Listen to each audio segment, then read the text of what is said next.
Hello, this is Dr. Paul Cottrell, and this is another episode of Grave Wisdom. It's a new show that I've been doing, and let's begin with a critique of a video about Iran and Israel war breaking out. This was published about 6 hours ago on YouTube. This video was brought. Let me fix the speaker here.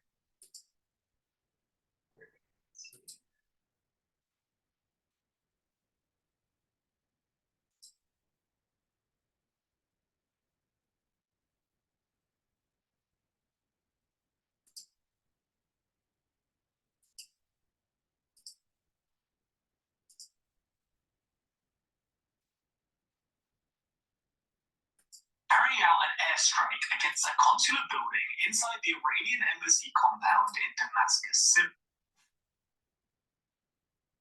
Strike killed 7 Iranian military advisors, including Mohammad Reza Zaheini, a top commander of Iran's elite Quds force. And his death has been described by some as the most high-profile targeted killing of an Iranian since the assassination of Qasem Soleimani by the US in 2020.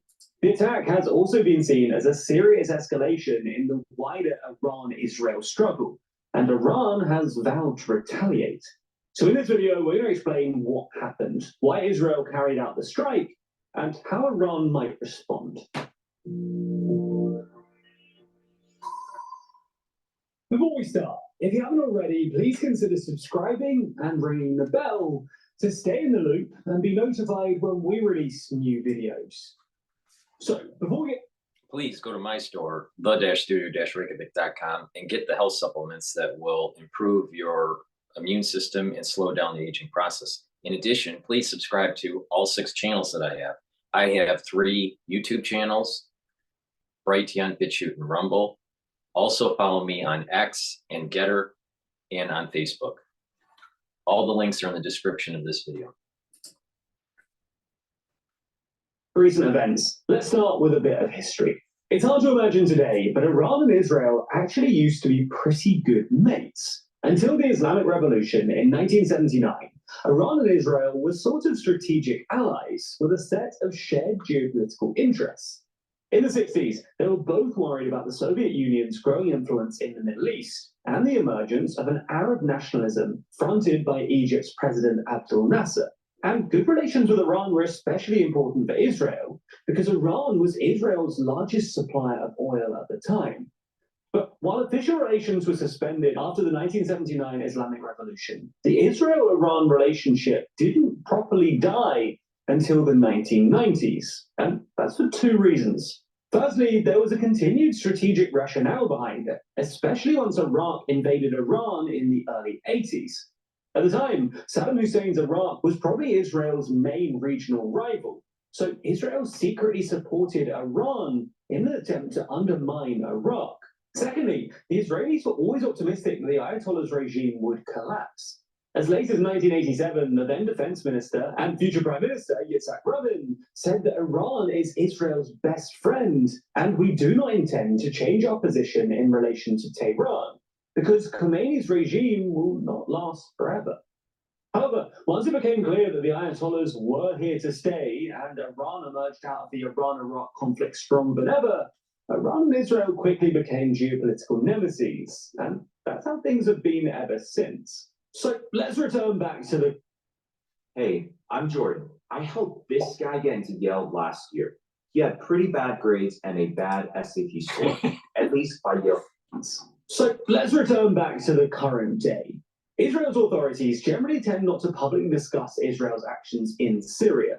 And in response to a question about Monday's airstrike, an Israeli military spokesperson said, "We do not comment on reports in the foreign media." However, the New York Times cites 4 anonymous Israeli officials who confirmed that Israel was behind the attack. Additionally, a spokesperson did tell CNN that Israel believes the target was a, quote, a military building of the Quds forces, disguised as a civilian building in Damascus, adding that according to our intelligence, this is no consulate and this is no embassy. Following the airstrike, Syria's foreign and interior ministers visited the site, saying we strongly condemn this atrocious terrorist attack that targeted the Iranian consulate building in Damascus and killed a number of innocents. On top of this, Iran's foreign minister called it a violation of all international obligations and conventions, while a foreign ministry spokesperson said Iran preserves the right to take reciprocal measures and will decide the type of response and punishment against the aggressor. Now, before we get into how Iran might respond to the attack, we're going to explain some of the reasons why Israel may have decided to strike this particular target. Because it's worth pointing out that Israeli strikes against Iranian and Iran-linked military installations in Syria are nothing new. These were taking place way before October 7th and have increased since then. But this latest strike is the first time that Israel has actually hit Iran's embassy compound.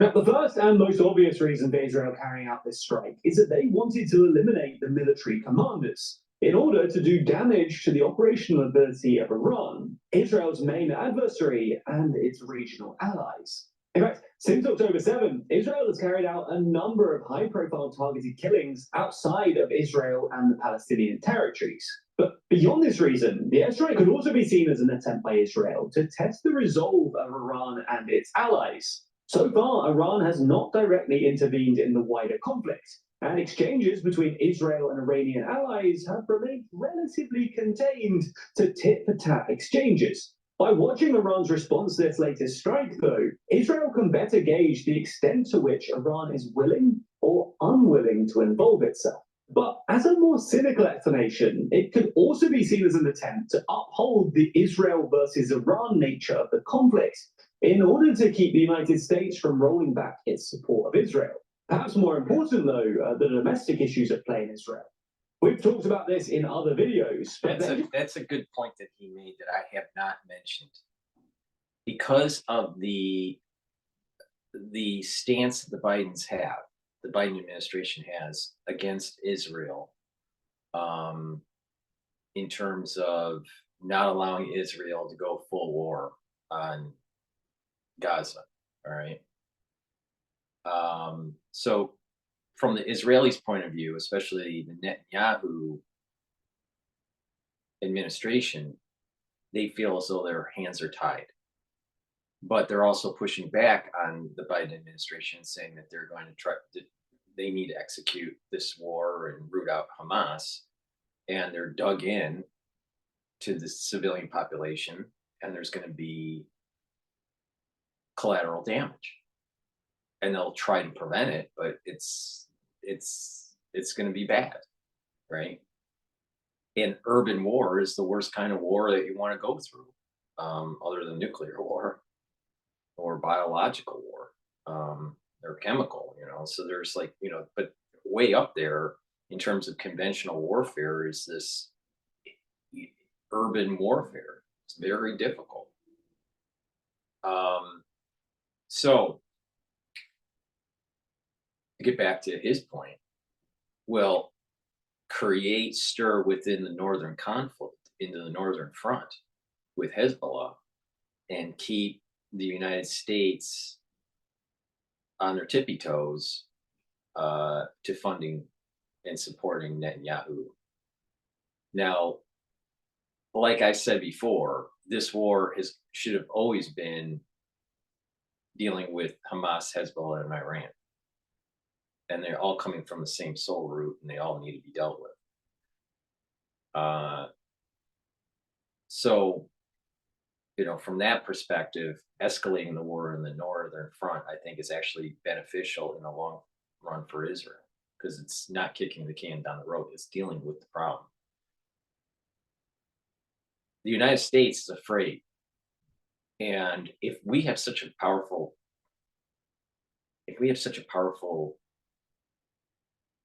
military and such prowess on the battlefield, why should we be afraid of Iran? Or perhaps what it is it's a lot of, maybe the United States isn't as powerful as we say we are. Just like we thought Russia was so powerful, but they're having problems with Ukraine. So perhaps the actual military prowess of the United States is extremely hampered. In addition, oil prices are going up, and the rumors are that strategic reserves are way low now and haven't been refilled because of the high energy prices. So, thanks to Biden selling oil to the Chinese for economic expedience, and now, in terms of military prowess, we have depleted our oil strategic reserves. Another stupid policy by the Biden administration. Don't trust a Democrat. Don't trust the ultra liberal. Don't trust a stupid communist or a socialist. But this idea of going in and knocking out these leaders, I don't think it's only to keep the United States involved in supporting Israel because Iran might get, more involved. I think it's maybe a dual, there's a dual benefit. You knock out their leaders, Hezbollah becomes less of a problem in the northern front. It might even help with the Houthi issue for the United States. And as an added benefit, it keeps the United States more engaged instead of trying to tie the Netanyahu administration down and preventing them from executing the war that they need to root out Hamas and Hezbollah. But it's an interesting concept that keep on killing these leaders from Iran and try to get Iran involved so the United States is supporting Israel. I mean, it's an interesting take on it, and it's probably an accurate take on the situation. Netanyahu's approval among the Israeli public basically collapsed after October 7th, and it's highly likely that he'll be voted out of office come the next election. In fact, on Sunday, the day before the strike in Damascus, Israel saw its largest protest since the outbreak of the war, with tens of thousands of Israelis demanding a hostage release deal and the resignation of Netanyahu's government. Now, Netanyahu has repeatedly rejected calls for an early election, saying that they would divide Israel and hurt the war effort. So if Netanyahu has tied its political future to the continuation of the war, an escalation of the conflict with Iran and its allies like Lebanon and Syria might enable him to extend the lifespan of his embattled government. Regardless of motive, though, how much? You're going to have to get used to asking questions that might make you a little bit uncomfortable. Philosophy. Regardless of motive, though, how might Iran actually respond to this latest incident? Well, Iran has vowed to carry out a, quote, required retaliation, but we don't yet know what this will look like. But Iran has so far been reluctant to get pulled into any kind of full-on war. So the retaliation could come through Iran's proxies and allies. For example, Iran-backed groups in Iraq and Syria could increase their attacks against American military positions. After all, Iran's foreign minister said that he considered the US ultimately responsible, even though the US denied any prior knowledge or approval of the attack. Additionally, the response could come through Iran's Lebanon-based ally Hezbollah, which has already been engaging in near-daily cross-border fire with Israel.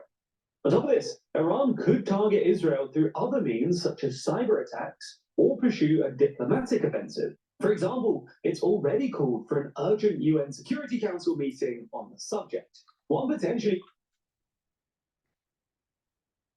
As you can see, as this war effort is progressing since October 7th, more and more in the news about a northern front. Like I said, Hezbollah, Hamas, and Iran, the military apparatus has to be destroyed. If it's not destroyed, it's kicking the can down the road, and it's going to get a lot worse in the future. On top of it, you have the red heifers that probably are going to be sacrificed this year, and probably soon. Why they're waiting, I don't know. But, so all these things are happening, and it's not just this Netanyahu's trying to stay in office. That's too simple it's that's too simple of a way of trying to explain what's going on here. There's something much bigger. Now, if Netanyahu gets kicked out because of the liberals in Israel, then it's kicking a full war effort down the road, and it's going to get more bloody. And it doesn't seem to be in coherence with what's going on with the red heifers and the needing to, prepare for building the temple, rebuilding the temple, and pulling down the Dome of the Rock. So, I think it's much bigger than just Netanyahu trying to survive. Netanyahu's probably the only guy that can execute the war the way it needs to be, where it's not kicking the can down the road again. And if the United States just leaves his administration alone and lets him do the job, there's actually going to be more peace on Earth, but it's going to get bloody in the short term. But the problem that we have is that we have individuals within the international community or in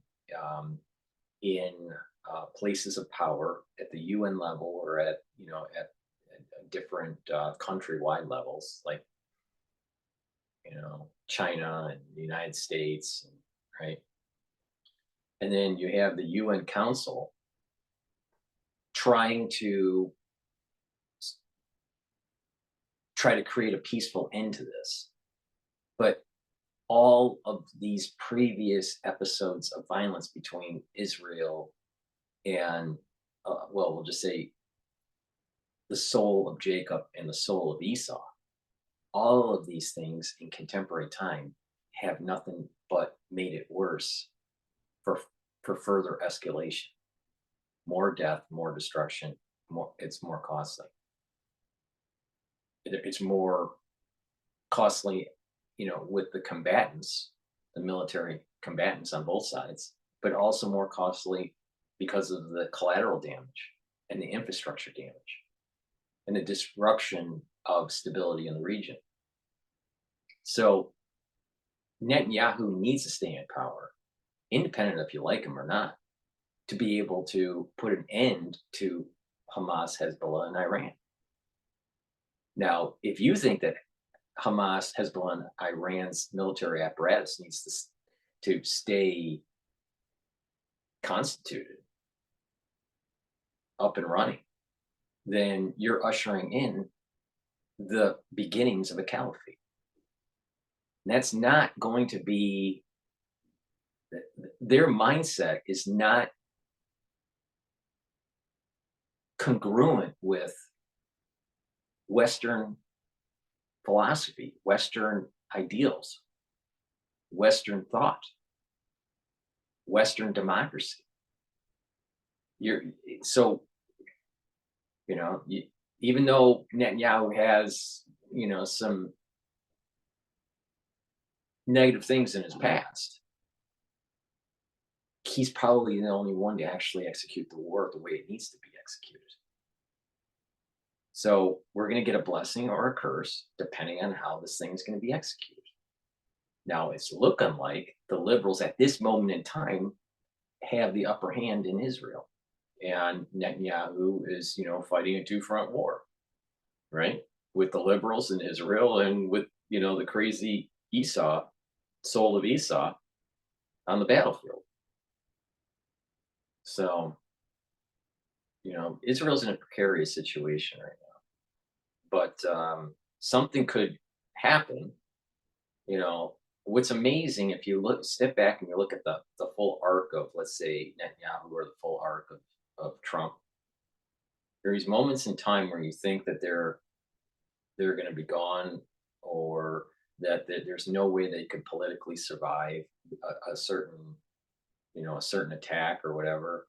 And then all of a sudden something happens in the world, or something happens that catapults them up to a status where they are surviving. That maybe, and most likely is, some sort of divine intervention to allow for these things to happen. Now, it doesn't mean that, Trump is a great guy, because probably personally he's, there's many faults in his personality, but there's probably also good in his personality. But where we're at for the United States, and probably for the world at large, a person like Donald Trump needs to be in office. Same thing with Netanyahu. His personality isn't, as great as it could be, but he's the right person for the time.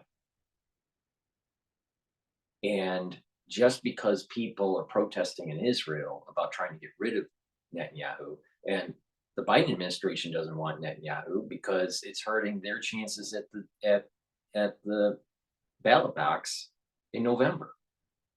So, there was a benefit. Just like this guy said, there was a benefit to maybe knock out some of these generals to keep Iran engaged in the war and allow for the United States to be involved, right?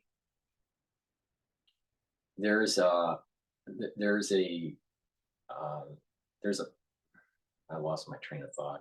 I was trying to set up a logical statement here, and I lost the train of thought. All right. So once in a while that happens when you get older. So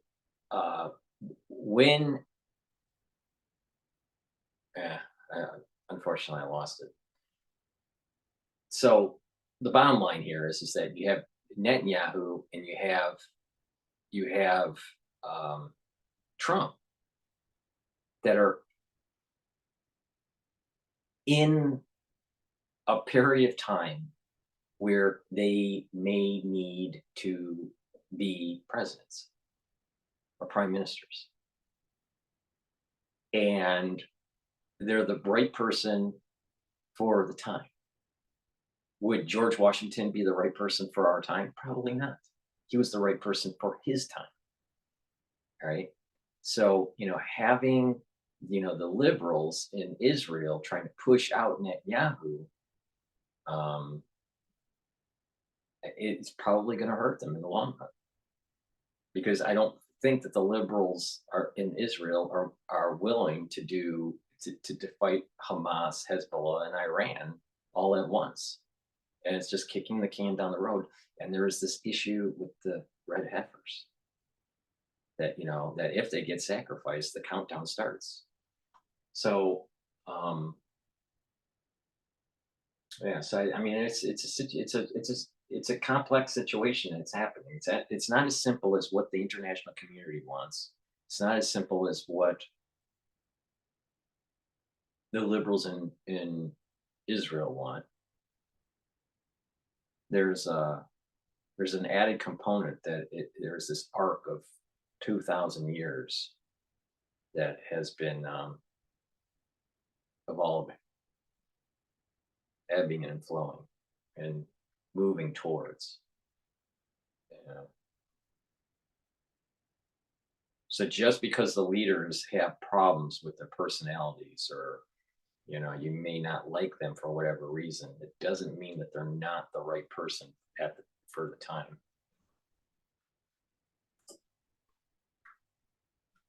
Dangerous consequence of the airstrike, though, is that it could open up the possibility of diplomatic centers becoming targets for further attacks and retaliation.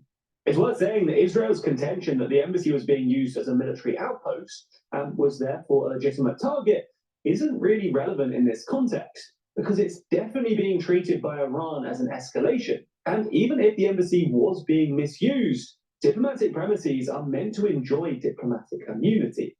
Ultimately, then, Iran isn't left with many options to respond if it is indeed keen on avoiding further escalation.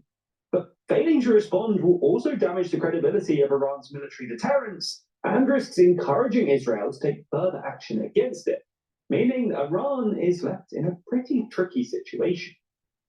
When researching this video, then, we found it really important to balance the different, often contentious opinions on this topic. And fortunately, we were able to easily compare opinions thanks to our sponsor, Ground News, a website and app developed by a former NASA engineer on a mission to give readers an easy data. Let's not worry about his advertising. Let's worry about Dr. Paul's advertising. Please go to my store, the-studio-reykjavik.com, and get this structural nano silver toothpaste. It will whiten your teeth, freshen your breath, neutralize pathogens, reduce gingivitis, help with cardiovascular health, help with valvular health. Because if you have poor oral hygiene, you are increasing your chances not of just tooth decay, but also cardiovascular disease and valvular disease. So please go to my store and get the structural nano silver toothpaste. It's the best toothpaste that you can get. Get a few tubes of this for your household. It's way better than anything Alex Jones sells. So please go to my store, the-studio-reykjavik.com. Also, I have these applicators. So when you purchase the Max 35 or Max 14 or Silver Solution, you can also purchase these applicators. It's a spray bottle, a nasal spray, and a dropper. So you can easily carry your structural nano silver liquid in a bag for work or if you're just traveling. So please go to my store and get the applicators. I also have a great product that helps to boost up your immune system. It's lignans. It's a powder. You take it every day, and it'll help to boost up your immune system and actually help with your hormonal health. It's for males and females, so please go to my store, the-studio-reykjavik.com, and take this supplement every day to boost up your immune system. It is important to boost up your immune system because in the aftershock of the 2020 crisis that we've had, it's important to get your immune system healthier so you can fight pathogens and you can fight cancer. All right. If you have a poor immune system, cancers are going to increase. There are a lot of people that are not sleeping well. So please go to my store and get the Good Night formula so you can get three cycles of REM sleep. The reason why you need these cycles of REM sleep is for consolidation of memory, to get well rested so you have more energy when you wake up, but also to help to detoxify. If you're chronically not sleeping correctly, you're going to age faster, you're going to have more memory loss, and in addition, you may increase Alzheimer's or other signs of dementia because of the buildup of toxins that are being filtered out during the REM cycle. So please go to the store and get the Good Night formula. It has tryptophan and melatonin in it. Take it every day if you're having problems sleeping, and get back into that cycle. Also, stretch and do a little bit of weight training and a little bit of cardio. Walk, do some balancing exercises, eat properly, drink filtered water, take the supplements that I've been mentioning, and you're going to start to improve your health, and you're going to start to improve your cognitive function. You're going to start to improve your mobility. And when you do this on a regular basis, you're going to have more vitality. An objective way to read the news. And as such, every story comes with a quick visual breakdown of the political bias, factuality, and ownership of the sources reporting, all backed by ratings from 3 independent news monitoring organizations. For example, take this story about aid to Gaza being paused following an Israeli strike. Right away, you can see that the story has had nearly 200 news outlets reporting on it. And of those 200, 38% lean left, while just 22% lean right. Every story also comes with a detailed view of the bias distribution, factuality scores, and even specific ownership information. And you can also swipe through some of the headlines to get more of a detailed understanding of how reporting might change based on political bias. I especially like their blind spot feature too, which shows you stories underreported by either side of. I've become much better at spotting political bias, and or check out the link in the description to get. All right, so let's go to the Hill. I am very humbly asking if you could chip in $5, $10, or even $25. I know that times could be tough, and they are tough under this horrible president that we have, crooked Joe Biden. So if you can't contribute now, don't even think about it. Don't do it. You got to take care of your family and yourself. I want you to do that first. But with your donation today, we will win back the White House. We will make America great again, greater than ever before. I promise you that. Thank you.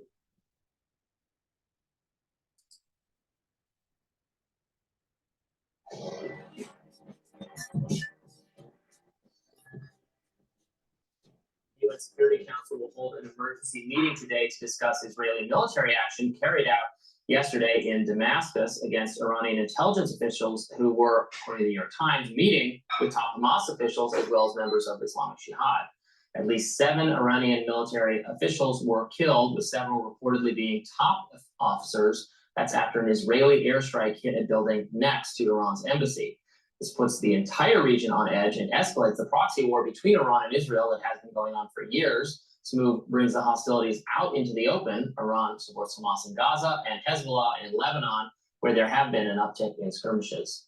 Now, here to discuss with us these implications is Trita Parsi of the Quincy Institute for Responsible Statecraft. Thank you so much for being here with us. Thank you for having me. So let's get right into it. What do you think is going to be the response to this airstrike that killed these Iranian officials? So the Iranians have, for quite some time, absorbed a tremendous amount of blows, and very, very hard blows from the Israelis without any clear retaliation.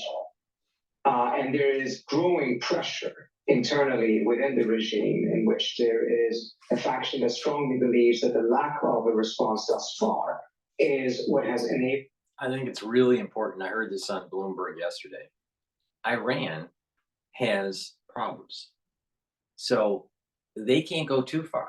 All right. And this is something that the previous video didn't mention too much. The Iranian people don't want the regime, this theocratic regime. So if they go and start fighting Israel, all right, as Israel's starting to knock out some of their military apparatus and their commanders, there could be a civil war within Iran. And they're worried about that. The ones in power are worried about that. So we may actually see a civil war in Iran. So now you remember what I was saying. It's really important. Remember what I was saying. Knock out the military apparatus and the soul of Esau within Hamas, Hezbollah, and Iran. And what you're going to start to see is that the people are actually going to start moving towards their own liberation. There's going to be a liberation movement in Iran. They're not all together on this. So if the theocrats in Iran had so much power and the people, the average citizen, was on their side, they would have already have made a strike against Israel. But they didn't. Why? One, they're probably not as strong as everyone is saying they are. And two, there is instability within their society.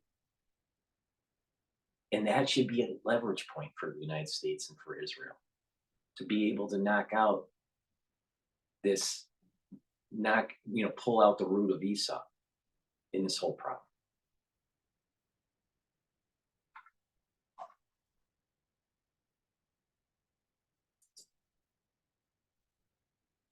Israel to escalate matters further, and this is a significant escalation because that building is part of the diplomatic compound, which means that it was striking a diplomatic facility as part of the embassy. And this is a significant escalation because that is technically Iranian territory. The previous Iranian red line has been to treat attacks by Israel against Iranian or other military officials in Syria or in Lebanon as attacks on Lebanon, attacks on Syria, not attacks on Iran. This time around, that's not going to fly because this is technically Iranian territory. So there's going to be a tremendous amount of pressure. What they can do, however, without further escalating matters into a full-blown war, which clearly the Iranians and Hezbollah does not want. The Biden administration says that it too does not want that, but the Israelis increasingly are saying that they do want a larger confrontation, at least with Hezbollah. That is the trick for them right now, to see how can they try to restore their deterrence, strike back, but not give the Israelis a pretext for a full-scale war. Can you speak to what Biden's response has been to this? And also, can you provide some more context about how sort of irregular this strike was? You've mentioned that it was an attack on a military, on a government, a diplomatic facility, a consulate that is adjacent to an embassy. Perhaps you can provide some analogy that would give us a sense of how sort of irregular that kind of a strike is in world events. So it's diplomatic practice for quite some time, historically, that diplomatic compounds and facilities are off limits, including during war. It is extremely unusual for a country to actually target another country's diplomatic facilities. Remember when the United States did so by accident, according to the Clinton administration, hit the Chinese embassy. Remember when I said multiple videos ago that this is not going to be solved by dealing with Westphalian logic and diplomatic, envoys and all this stuff? The Israelis are not fucking around. They are not fucking around. Now, Netanyahu has the problem with the liberals. See, with Iran, their regime is unstable. The people are not for it.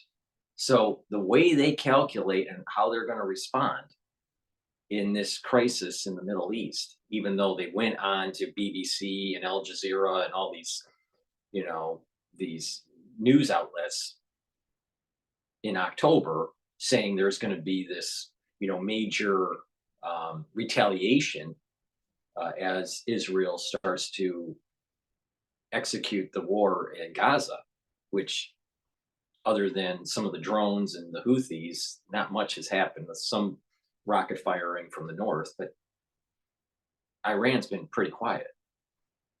I think a big part of that is that there's instability within the region, within their own country.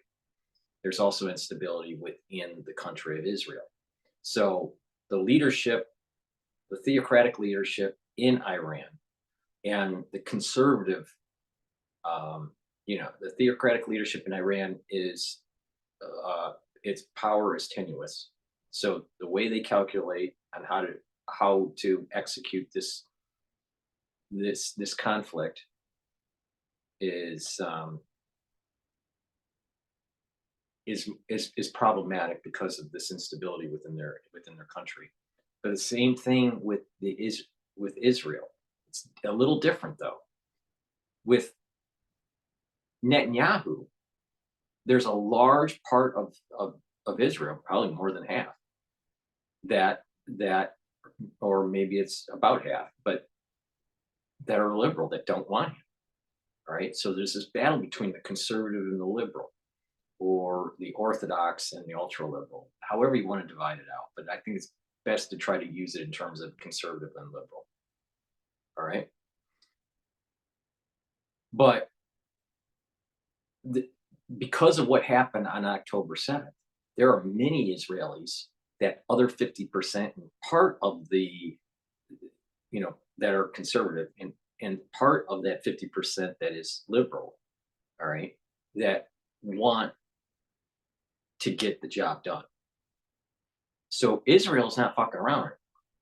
So, and you can kind of see this partially with how the Biden administration, with Kirby and Blinken, trying to talk to the Israelis to try to calm down and slow down this aggressive effort in Gaza. But the Israelis are saying, you know what? We're not, this 50% that's conservative is saying enough is enough. There are no rules anymore.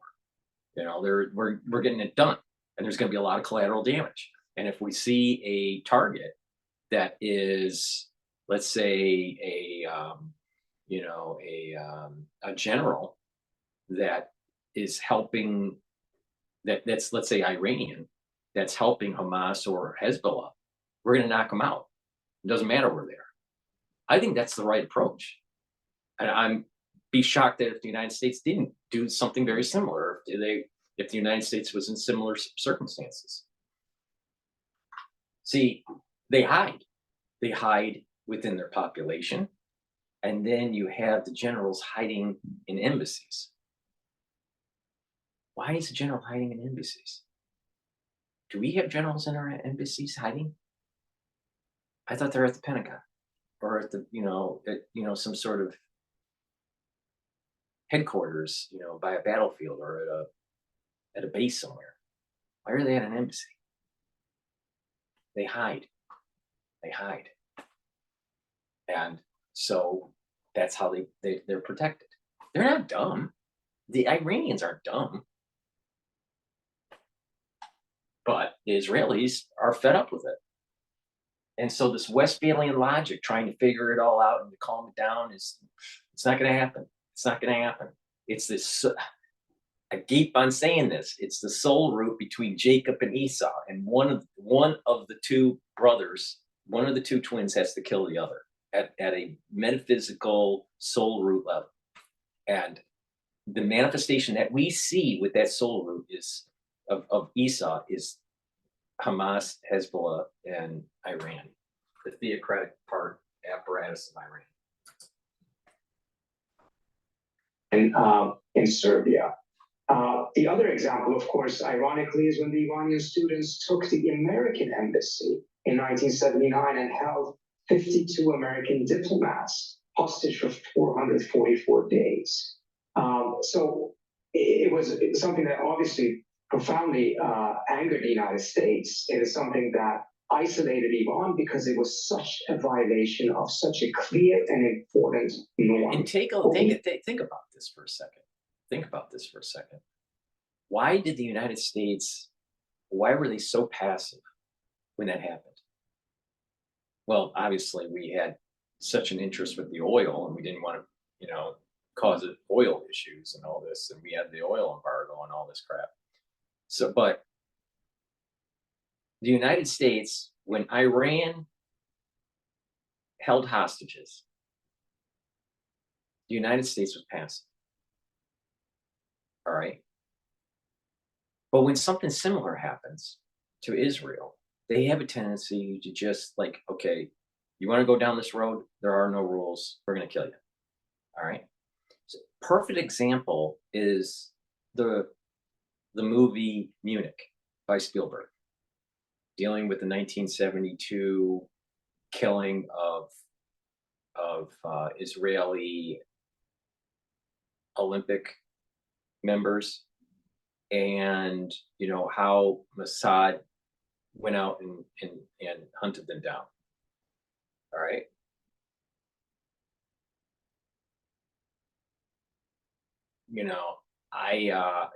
This sometimes you just, the problem with Muslims, the problem with Hamas and Hezbollah and Iran and all these people is they take a risk,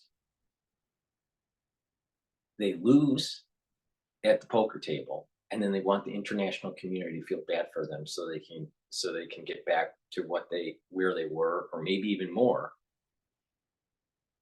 through some sort of sympathy because they lost. So in other words, what they want to do is they want to privatize the gains. Sounds like bankers in New York. Privatize the gains and socialize the losses.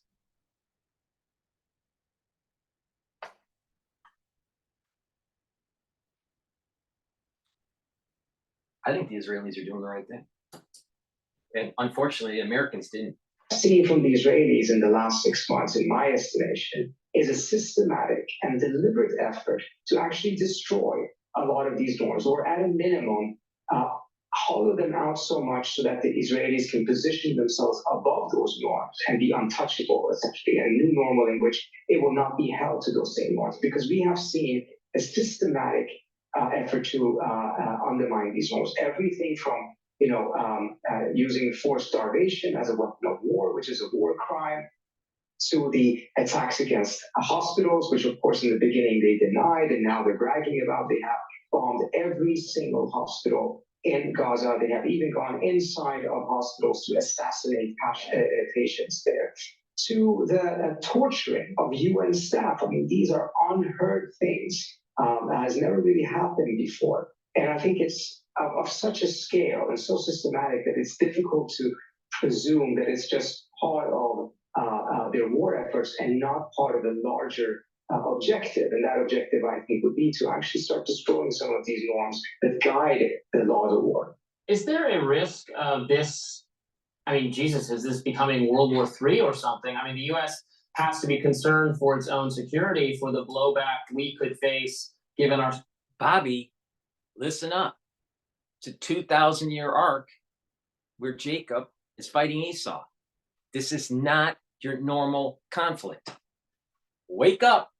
Been saying this ever since October. Bobby, the dumbass. Port of Israel, is it possible for someone to support Israel being able to retaliate or take out the terrorist group that attacked it, without thinking that a direct war with Iran that the U.S. would be dragged into is at all a conceivable idea?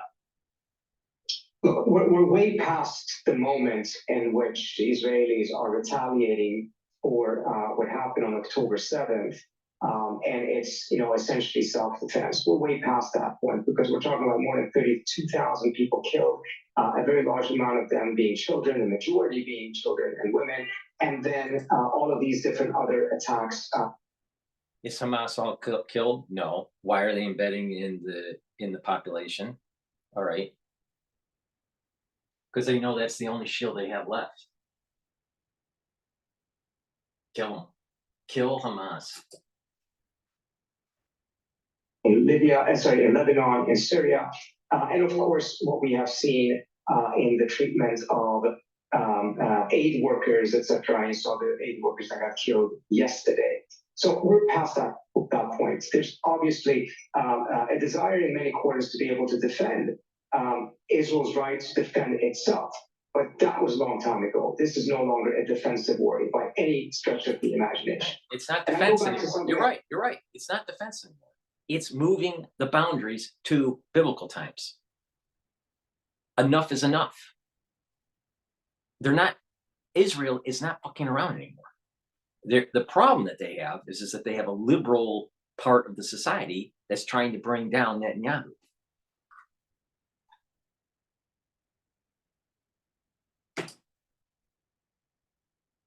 On your show many times because you're pointing in that direction. I think you're absolutely correct in doing so. This is tremendously dangerous for the United States. After Iraqi militias pressured the U.S. for a ceasefire by attacking the United States, if they side with Israel, will get the blessing. If they hold back and they prevent Israel from doing what it needs to do at a metaphysical level, the United States is going to get cursed. Independent if they go to war with Iran or not.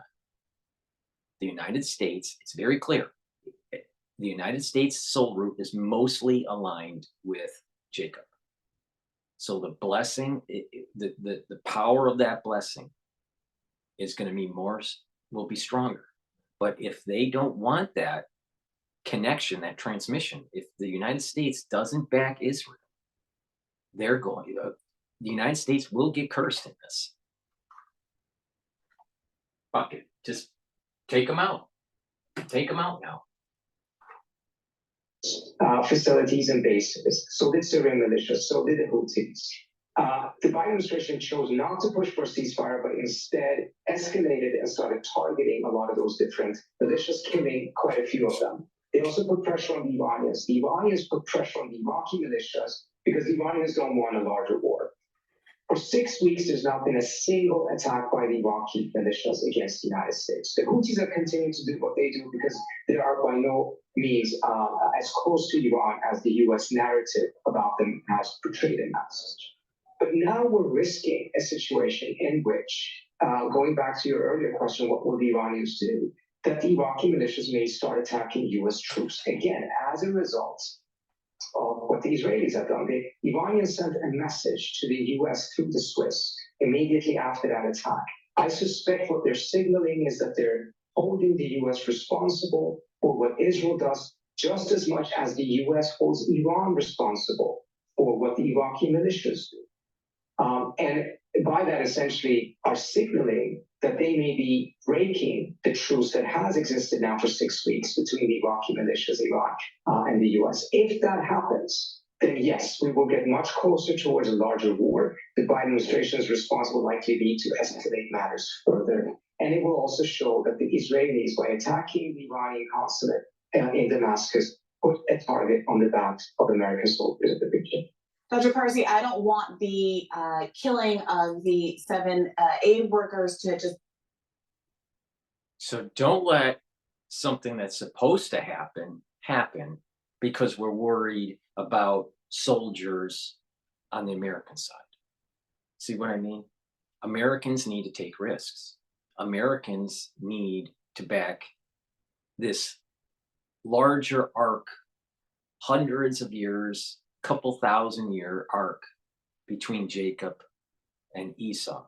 And if we don't align where our soul really aligns to, and we're too worried about taking risks in stabilizing the region, long term, it's only going to get worse. And there's going to be a curse, and it's going to go unconventional, and there's going to be a lot of problems with biologics and radiologics and chemical and all this stuff.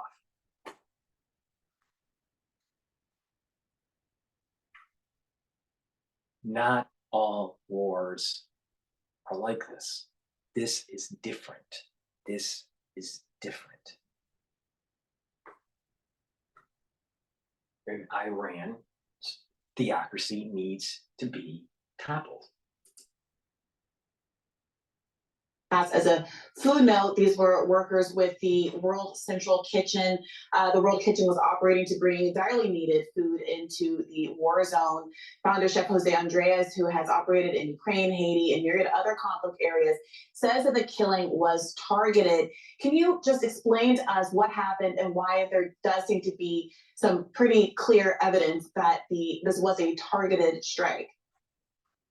Well, the most obvious evidence for that is that they have coordinated matters with the Israeli Defense Forces, have informed them about their whereabouts, where they're heading, the routines in which they will be going in and out of Gaza to provide that food. And the Israelis have said that they're going to allow these things. And then they were, yes, targeted, and their vehicle was clearly had the signs and the. So you have an F-35, I think it was an F-35 that they used. So you have an F-35 up in the sky, all right? Most likely they're not going to be able to see the flag that they had on the roof of these cars that high up. And it was probably, and we don't know for sure, but my gut feeling is that it was poor communication on the Israeli side. And those fighter pilots didn't know about the corridor, the safe corridor. That's what I think happened. It was, and it's a tragedy, but all wars have this. All wars have this. The United States did tons of this kind of stuff when we were in the Middle East, post 9/11. These things happen, unfortunately, and it's a tragedy. But the thing is, it's also a tragedy of all the collateral damage that's happening. But that's different than having your soldiers embed in the population on purpose so their enemy cannot easily get to them. That's a war crime. What Hamas is doing is a war crime. So you can't tell the difference. This guy, Dr. Parsi thinks that, well, they made an agreement, so it must have been targeted. No, it could have been that they made an agreement and was poor communication and the pilots didn't know about the agreement or thought it was at a different time or a different place. We don't know what the details were. That's probably more likely than targeting aid workers. Why would they target aid workers knowing that it's going to create such political, such international and political backlash? Dr. Parsi. Of the organization. So this was not something that the Israelis were unaware of in any way, shape, or form. And again, we have seen this pattern so many times now, that they do something extremely provocative, norm-breaking. At first, there will be a benefit of the doubt given by Western governments and Western media. And then later on, of course, it will turn out that that benefit of the doubt was not warranted in any way, shape, or form. But by that time, they have already created a new normal. The only way to prevent this is to actually leapfrog and start holding Israel accountable for the manner in which it is breaking norms and rules. I mean, remember, the United States otherwise is quite unforgiving of countries that break such norms, accusing them of being rogue states, pariah states, states that are undermining what the US calls the rules-based international order. No state has done as much of that kind than Israel in the last 6 months, and we have not heard it. The United States has done a lot of nefarious things under the rule-based order.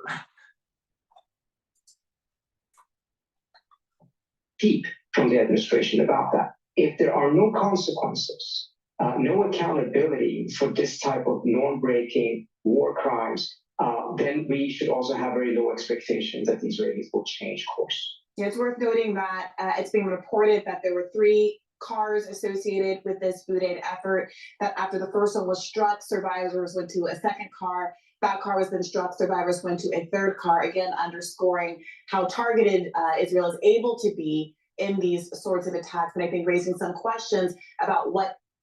Yeah, and that's how terrorists work too.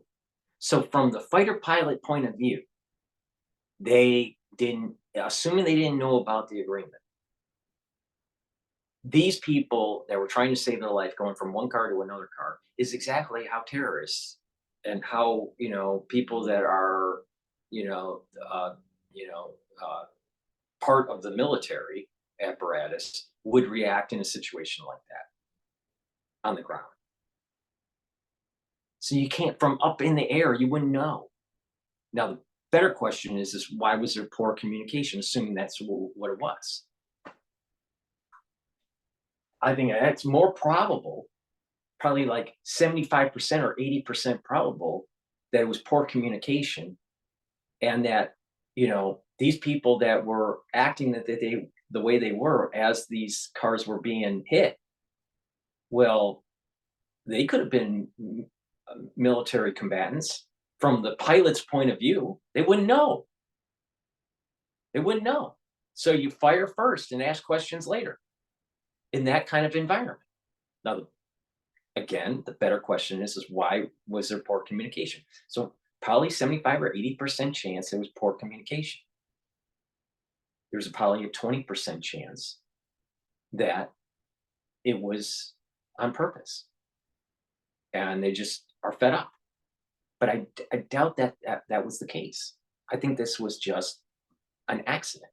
Now, with the collateral damage, they try to reach out to these people, get out of the way, we're going to hit. They don't get out of the way, or some of them can't get out of the way, but Hamas knows they're going to get hit, and they stay there. And they want the collateral damage to get the sympathy from the international community. So the international community can view Israel as a pariah and get the liberals in Israel to fight against Netanyahu. But what's going to happen is that they're going to eat their tail. Esau is going to eat his tail. The ultra liberals are going to eat their tail. The international community is going to eat its tail. And and something happens. There's some sort of event that happens that helps Netanyahu and moves the war effort where it's knocking out Hezbollah, Hamas, and Iran. How that happens, I don't know. But watching this since October 7th, you see these points in time where there seems to be an intervention that takes place that puts a curse on one combatant and puts a blessing on another on the opposite side. But this goes back and forth. So right now there's a little bit of a curse on Israel with this mistake that happened. Why that curse is happening, I'm not really sure. Maybe it's the infighting within Israel. But that curse ends up turning into a blessing in a strange way because the international community is so focused on a mistake that when something happens that the international community needs to start looking hard at based on what Hamas or Hezbollah does, then the international community goes, whoa, wait a minute, Hamas and Hezbollah did something that they shouldn't be doing. That hasn't emerged yet from this event.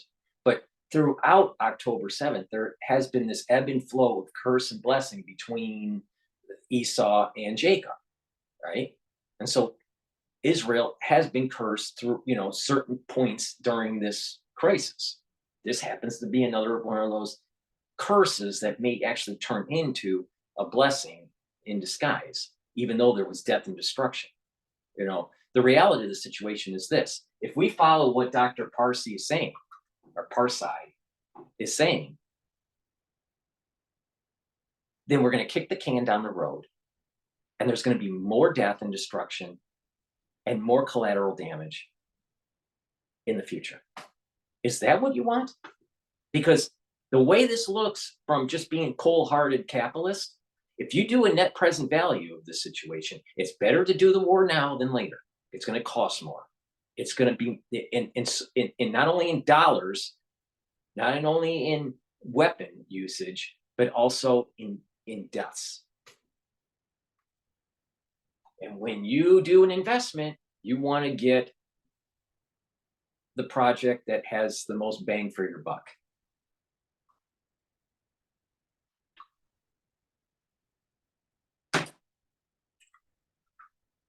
It means for so many civilians to have been killed when they have the ability to be so precise with their attacks.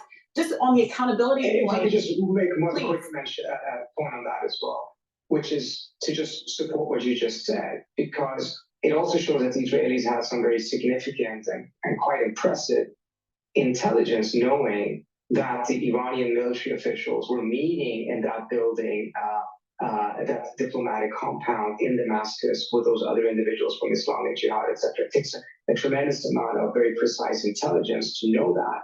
They also managed to strike that building alone, even though it is squeezed between the Iranian and the Canadian embassies. So the Israeli ability to be able to have excellent intelligence and act in a very targeted way was shown just hours before or after the killing of the aid workers. And again, that further undermines any credibility from the Israeli side to say that this was a mistake or that they didn't know what they were doing. Just to your point earlier about accountability, there were several foreign nationals represented among the 7 aid workers that were killed, including someone with dual American-Canadian citizenship, someone from Poland and other places around the world. What kind of response have we seen, or do we expect from the countries, from the people that represented the people that were killed there, including the United States? So far, we've seen some statements, some slightly more harsh and angry statements than before, but from what we've seen from the Biden administration is wholly insufficient, because it's asking the Israelis to investigate themselves. And that keeps on happening even when they kill Americans. Remember the American journalist that was killed about 2 or so years ago, in which the Israelis were asked to investigate themselves, and eventually it turned out that, of course, they knew exactly what they were doing and they were specifically targeting her. But by that time, the United States had moved on. There is absolutely no credibility in any Israeli investigation at this point. If there's going to be anything serious, it has to be a UN investigation, an impartial, independent investigation. But we have not seen the Biden administration getting even close to the point of requesting that, even when Israel is killing Americans. Dr. Trina Parsi, thank you so much for joining us. We appreciate it. Thank you so much for having me.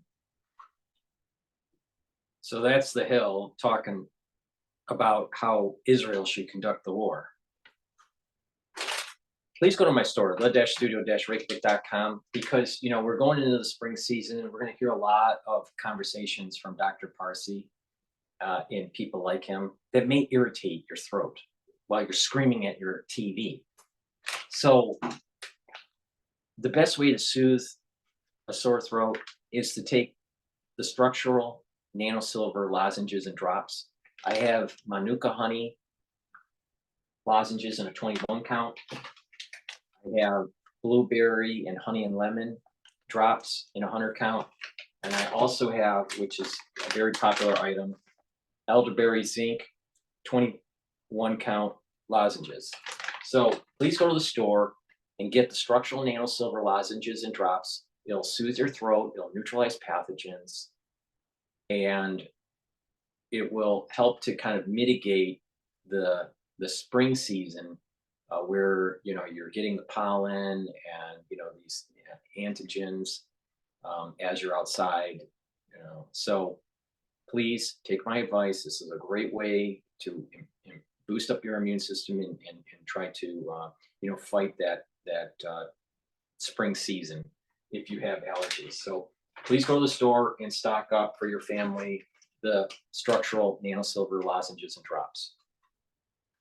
I also have C60, which is a very strong antioxidant. I have it in coconut oil and in avocado oil. This one is a 2-ounce coconut oil, and it has a dropper. So you take a dropper of this, or you can take a teaspoon of it a day. You do that every day, and what you're going to notice is that you're going to have your energy is going to go up, your cellular health is going to improve because it's neutralizing the free radicals in those cells. In addition, your mitochondria is going to start to improve, and your energy will go up. So please go to the store, get the 2-ounce, the 4-ounce, or the 8-ounce configuration I have. Take a full dropper of this or a teaspoon of it a day, and you will start to slow down your aging process. If you're having an ailment, all right, and that you're taking C60 to try to help with that ailment, take a tablespoon of it a day, all right? And if you work out, even if you don't work out, take it on an empty stomach. It gets the best absorption. But if you're working out, take it before you work out, because you'll notice that after your workout, you'll actually recover faster because it's neutralizing the free radicals that you created during your workout. So please take my advice. What I'm saying works. So go to the store, the-studio-reykjavik.com, and get the C60 that I offer in the 2-ounce, the 4-ounce, or the 8-ounce configuration in coconut or in avocado oil. Now, let's see what Cash Jordan has to say, because you know what? Why not? New York's going to hell.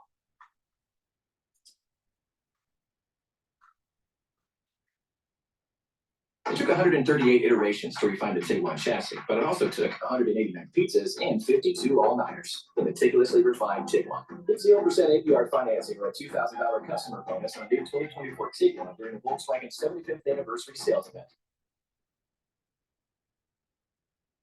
My phone, my wallet, passport, and tablets. This New bill making the rounds in Albany that would pay inmates almost $2,600 in tax money once they get out of prison. And as you can imagine, the proposed legislation is getting a lot of feedback. Fox 9's Mark Mackay talked to those. I wonder what feedback it's getting from struggling families who can't pay their rent, because if prisoners are going to get $2,600 checks, shouldn't they? Tuesday, cops found a torso and arms in a Bronx apartment. Today, police arrested the man who lives there. Innocent. You see this man? Police say he's been arrested not once, twice, but again and again, at least 47 times. But right now, there are no limitations on how or where the $2,600 can be spent. This all started when a student walking to school found a left arm. On Monday night, investigators raided the apartment where the defendants were living. It feels like the devil just broke over here. It just helps them give a little breathing room, allow them to focus on their job search, reacclimating to the community. What does that mean? That means there's more victims in New York City about to happen. $2,600 checks. Now, on the one hand, proponents say this will stop people from becoming recidivists, reoffending, and going back to prison. But on the other hand, critics say this is just proof that crime pays. But what nobody's talking about is that the idea of paying criminals not to commit crime is already being tried here in New York, and it's not working. These migrants whose journey brought them to the United States now making their way to the American justice system in handcuffs. The small number of people are breaking the law and having a huge impact on our public safety. Now, since the asylum crisis started, New York has received almost 180,000 people, the vast majority of which are not criminals and just want a better life for themselves and their families. But that's not everybody. And look at how much money the city spends every single day for each person that it's taken care of. That's over $11,000 per month per person. Everything's paid for: food, shelter, you name it. But for some reason, it's not enough to stop some people, again, a very small number of people, from joining a gang or attacking police officers in broad daylight. Oh, I almost forgot. We've got the debit card program, $13 a day per person. And if all these programs aren't enough to convince people not to continue their lives of crime, it reveals something very frightening, which nobody's talking about, regarding New York City's progressive approach to crime. And while these programs are being debated, we're in the middle of a housing crisis. You've got people living in dilapidated apartments that cost thousands of dollars a month, and $2,600 checks could really help them out. And many of these people have obeyed the law their entire lives. They've never been to jail. They've never even been arrested. And that's why this program isn't going to seem fair to everyone.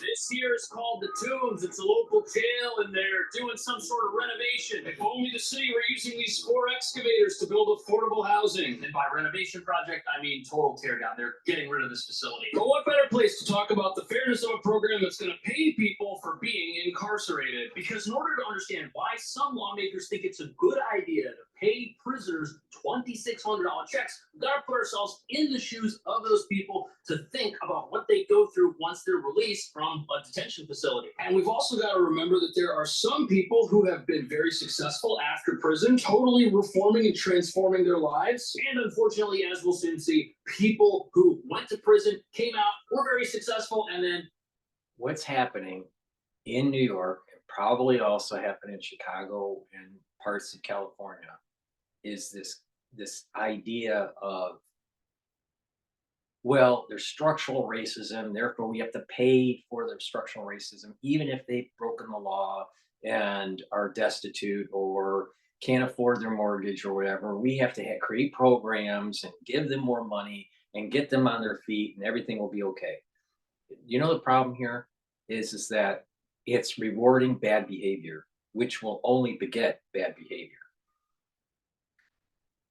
I can't even deal with it anymore. I don't even want to even watch this video because I'm so sick of this whole thing that's happening in New York. It's amazing.